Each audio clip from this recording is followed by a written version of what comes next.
Now, for more, we are now joined by Sherwin Bryce-Pease, and he comes to us live from Washington. Sherwin, thank you so much for your time. Well, a busy few days await President Cyril Ramaphosa as he moves from the US to the UK, in as far as his meeting with US President Joe Biden. And as we've heard in that previous interview you had with Michelle Gavin, you know, South Africa is an important partner for the US. One would imagine then that amongst other matters to be discussed during this trip would be around trade issues as well as global economic challenges.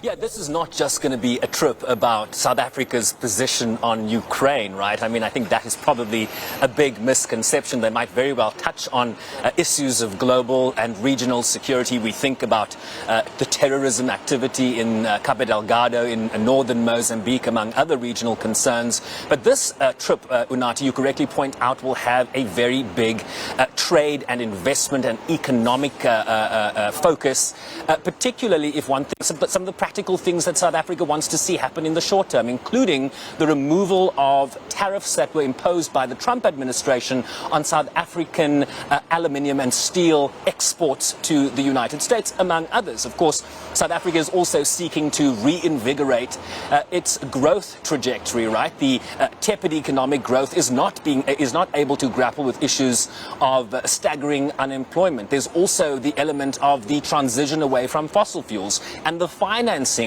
in terms of what South Africa and many developing countries refer to as a just transition. There's this principle at the United Nations called common but differentiated responsibilities, that poorer countries are not in the main responsible for the levels of carbon dioxide in the atmosphere, these greenhouse gases that are mainly responsible for climate change. And so it is for developed countries to fund the transition that countries like South Africa, that is very heavily dependent on coal for power generation, it is for them to fund. And you'll remember at COP26 in Scotland late last year, there was this big announcement of $8.5 billion to fund South Africa's transition from European countries and the United States. But the details, Unati, of that $8.5 billion, how it's going to be spent, we're hearing that there might be loans attached to this agreement. These are some of the issues that the president is going to seek to iron out, certainly with his meetings with Kamala Harris tomorrow, the Vice President of the United States,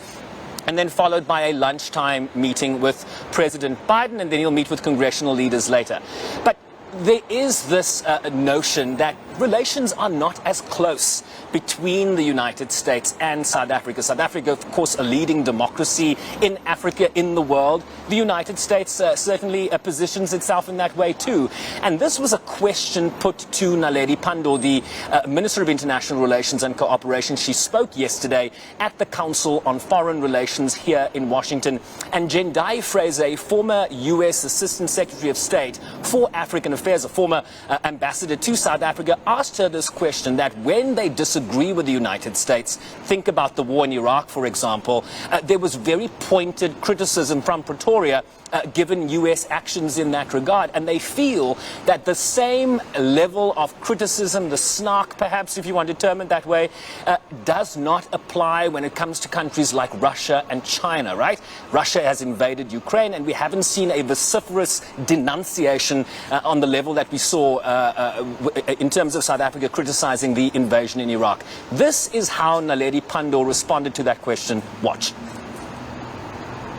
Relationships take place in different categories and between different sectors. So for me, what is really important is to ensure that the business-to-business relationship is strong, because that is the biggest contributor to the kind of development we wish to achieve. Yes. As to whether I should make a Secretary of State happy or like me, that's less important than the trade issues. That's my approach. Yes. And I do think there is a distinction between the support we enjoyed from Cuba during the struggle against apartheid compared to a support that was given to UNITA by America, for example, UNITA, which murdered our cadres. So there are reasons for the perspectives that exist, and one should never I think, try to pretend that there aren't histories. Sure. So, you know, Russia, the Soviet Union was prepared to provide support to the liberation movements. When many governments were working very closely with the apartheid state and even murdering our leaders. So we can't suddenly, you know, forget that history. Really, really fascinating response there, Unati, from South Africa's Minister of International Relations, Dr. Naledi Pandor, really explaining why sometimes the relationship is fraught between Pretoria and Washington. And this is about history. This is about the United States support for forces that might not have favored the struggle movement in South Africa back in the day. Developments there, Sherwin, if you can still hear me. So talk to us then about his second leg following this US trip.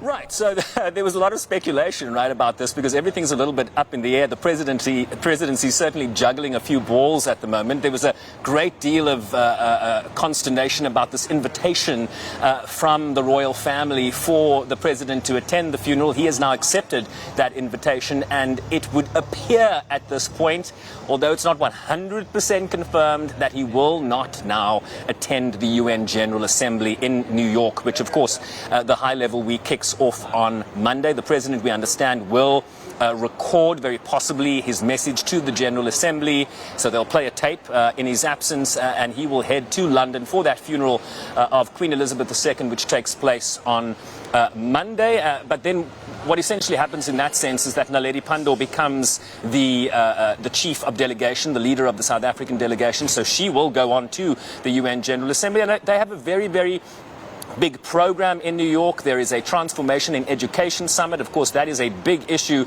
particularly as we seek to emerge from the COVID-19 pandemic. But yeah, you correctly point out a difficult time here in terms of itinerary. The president will be leaving for London for the funeral of Queen Elizabeth II.